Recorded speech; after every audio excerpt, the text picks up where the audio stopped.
Hi students, it's Mr. List again. This is part 2 of our Intro to Ag and our tour of the Ag department. So as you can see, we're walking into our Sylmar Agriculture Learning Center. As you enter, you can see we have a little pond over here, and we have our hummingbird feeders which attract the hummingbirds for our pollinator garden. Over in this area is a rebuild. We're rebuilding this area, but this is where we have our cyclamen farm. That's one of our staples here at the Ag Center is we grow a lot of cyclamen. These will be flowering starting around Christmas time.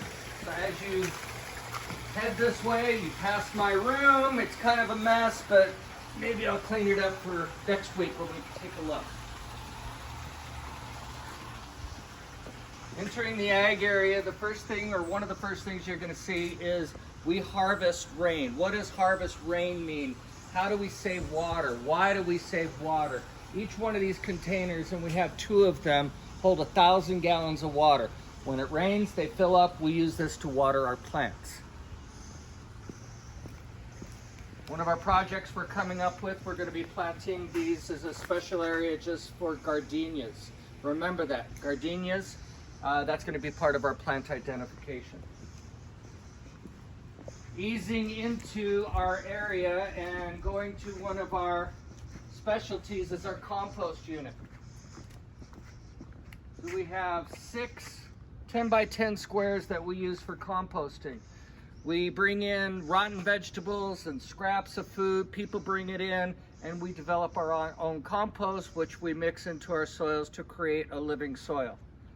Back behind the compost area, we have our citrus area. We have lemons, we have oranges, we have tangelos, we have grapefruits. We even have a finger lime. Bet you never heard of a finger lime. So as we walk in, again to piggyback on the compost, we have a worm farm, aka vermiculture. So one of our lessons is going to be composting soils and worm farming. If you look in here, we have lots and lots of worms. Look at those babies. There's one right there. And what do worms do? Well, we use their poop for fertilizer and their pee for fertilizer. And they also, if you add them to the soil, they'll help aerate the soil, which the roots will go down, add more oxygen to it. So they're a plus. But here we're going into our new structure that we built. It's our new shade area. So as you can see, we have all types of herbs and flowers and plants we're growing here. This will be full of winter vegetables in October. So we're getting ready to plant our cabbage, our lettuce, our celery, our spinach. All these will be planted in October. We will grow them and then we'll donate them to schools.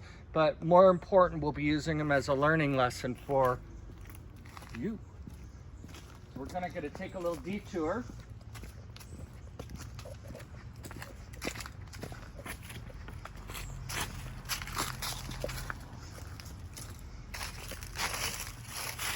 Out here, I know it looks kind of a mess, but this is our one of our vegetable gardens. This year we grew 44 varieties of tomatoes and 23 varieties of peppers.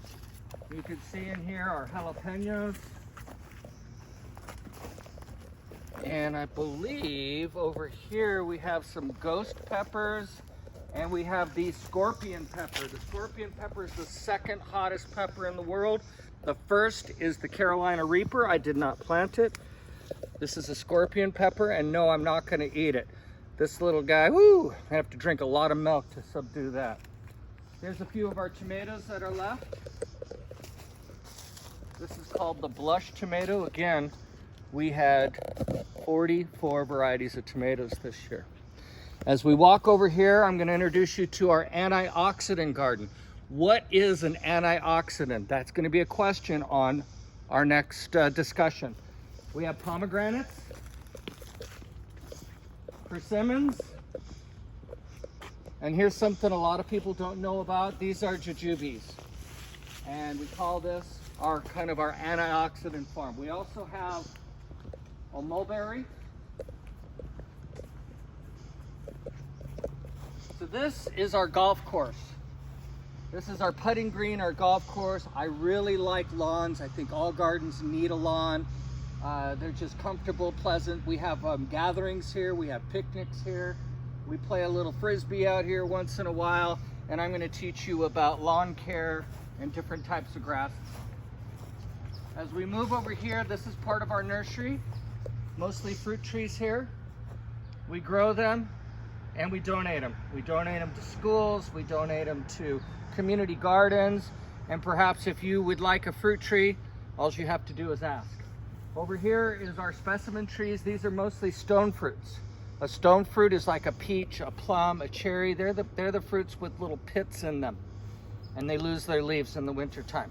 We're going to discuss evergreen and deciduous also. Here's a few of our tomatoes we have left.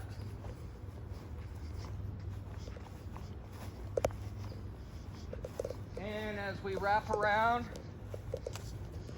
we're looking more at, we have dragon fruit. On this side, I have several varieties of mint.